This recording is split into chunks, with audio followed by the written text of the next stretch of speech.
Formula One welcomed 2004 with its own unique blend of glitz and glamour.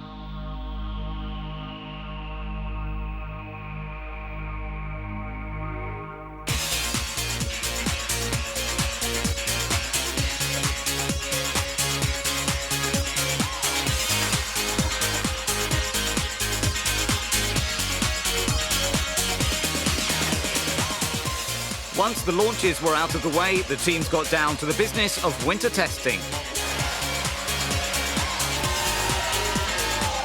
Reigning champion Michael Schumacher has no reason to swap Rubens Barrichello for a new teammate. McLaren and Williams retain their strong pairings, but Ralf Schumacher and Juan Pablo Montoya have a radical new design on their hands to take the fight to David Coulthard, Kimi Raikkonen and, of course, Ferrari.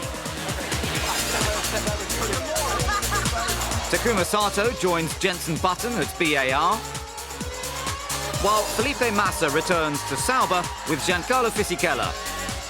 Jarno Trulli and Fernando Alonso are retained by Renault, while Cristiano Di Massa and Olivier Panis remain on Toyota's payroll. Rising star Mark Webber is joined by Austrian Christian Klien at Jaguar. Formula 3000 ace Giorgio Pantano joins Nick Heidfeld at Jordan, while Zolt Baumgartner and Gianmaria Bruni complete the lineup at Minardi. And with Australia fast approaching, who's most likely to come out on top? I think it's no point to talk too much about it. Let's see it, mate.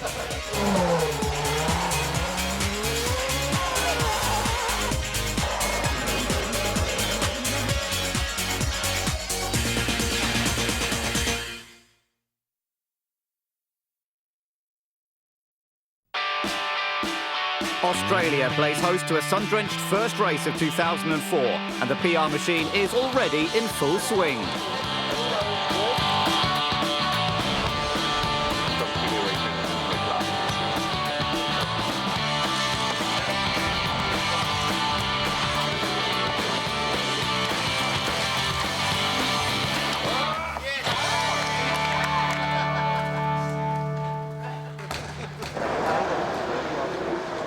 It's not all fun and games. The serious business of setting up is well and truly underway as the teams prepare their workplace for the weekend in Albert Park.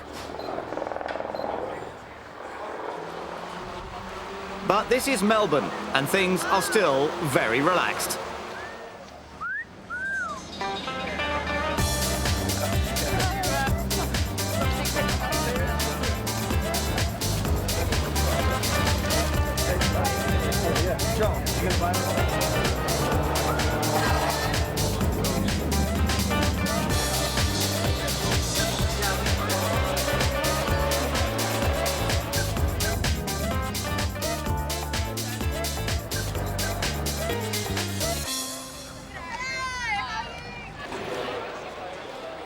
As always, the drivers take up their positions in front of the cameras.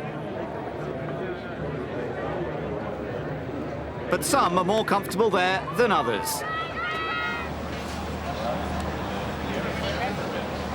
It's not just the drivers who are lapping up the spirit. It's fantastic. The weather's good, atmosphere's good. The best atmosphere you'll ever see in the world. The beer's good, yeah, it's great. It's your shout. Yeah. So who is everyone cheering for? Webber. Silly question. Webber. The rest is mere detail. Montoya, all the way, son, all the way. You know the Aussie saying, throw another shrimp on the barbie? Well, let's throw another shroomie on the barbie this year. Forza Ferrari! New rules for this year restrict teams to one engine per car per weekend. Qualifying is still a one-lap shootout, but both sessions are on Saturday. The winner from the previous race runs first in pre-qualifying. Quickest car from that session runs last in qualifying, and fastest time takes pole position. Parc ferme and refuelling conditions remain the same. Single-lap qualifying is not new, but last year's winner David Coulthard is a victim of its unpredictability.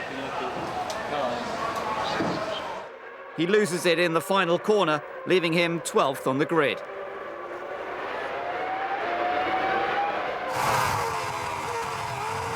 Michael Schumacher is rarely a victim of misfortune. A time of 1 minute 24.408 puts him in pole position once again at the Australian Grand Prix. Teammate Barrichello makes it an all-Ferrari front row, with Montoya and Button not far behind.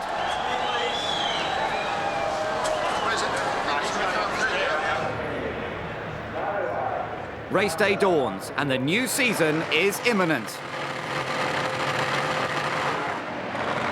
Launch control is out, but any hope of Montoya chasing the Ferraris is gone in a flash of blue and yellow. Juan outbrakes himself and ends up on the grass and in 8th position, while Alonso sets about halting Michael and Rubens. But they're a dominant force at the front. This sight will not make Giancarlo Fisichella too happy. He may have swapped teams with Heidfeld, but he didn't join Sauber to study the rear wing of a Jordan. He tries pushing him to the limit, but Nick is not fazed and holds his position.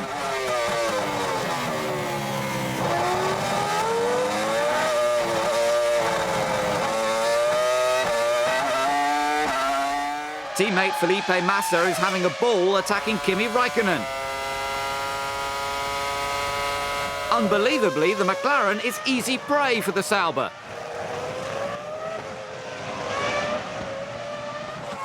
While Kimi doesn't take it lying down, his car is not up to the job. A loss of water pressure causes his engine to fail, and he becomes the first retirement of the season.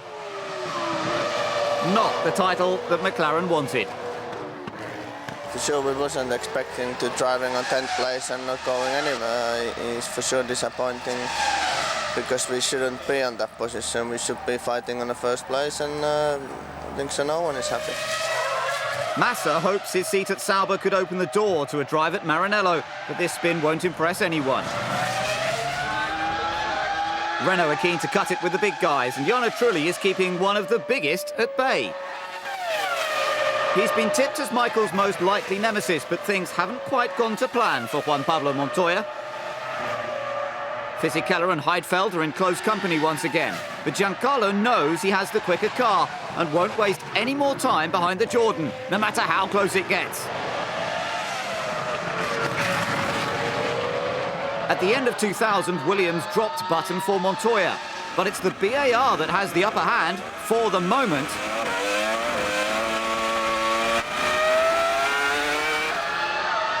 There's pride at stake here, and the contest is really revving up.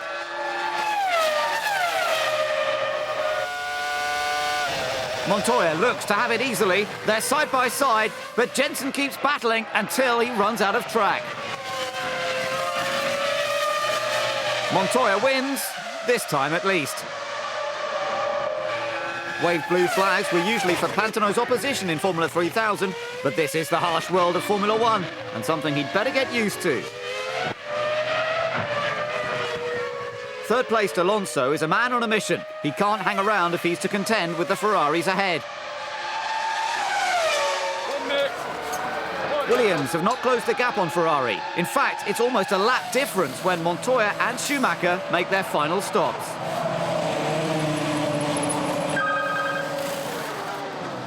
A clutch problem means Heidfeld's gap to his mechanics is non-existent.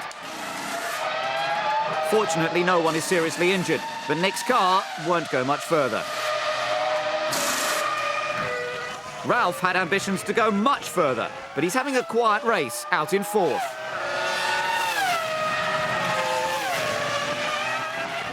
Michael's race looks equally peaceful, but Schumacher Sr. has got the luxury of having everything under control at the front.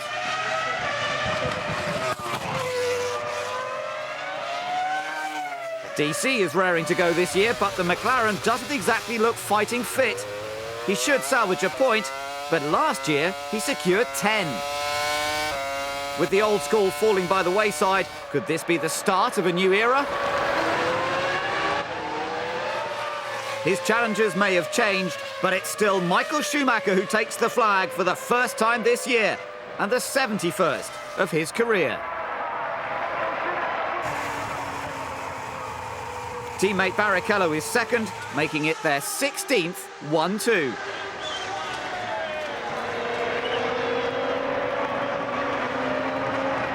Alonso finishes a well-deserved third. Getting on the podium at the first race with the Ferraris certainly puts Renault right on track for the rest of the year.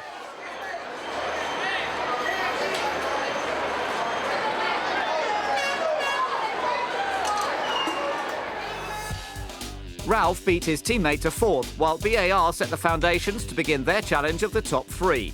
Coulthard took the final point, but McLaren have just one to Ferrari's 18. The weather conditions may have been favourable, but the team shows no signs of weakness. Were the drivers allowed to battle it out on track? No, we had a good half of the race fighting. I mean, the times were incredible. We were doing really good times, and it was just exciting. We saw Fernando slowing down. We all decided to slow down the pace a bit and save everything you can, because it's obviously new regulation. It's the first race in the season, so the confidence is there, but not maybe as much as if it would be the last race of the season, and therefore you just save everything as much as you can. If that was a conservative approach from Ferrari, the rest of the field had better watch out in Sepang.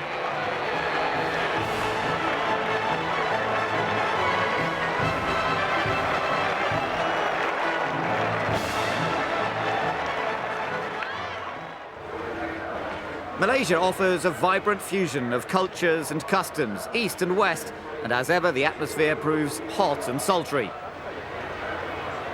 But the sweeping circuit saw several drivers lose their cool in qualifying. Takuma Sato hits a bump and spins at turn 11.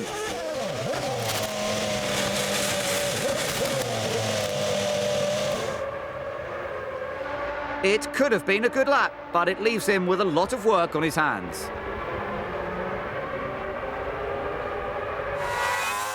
Another big name at the back is Fernando Alonso.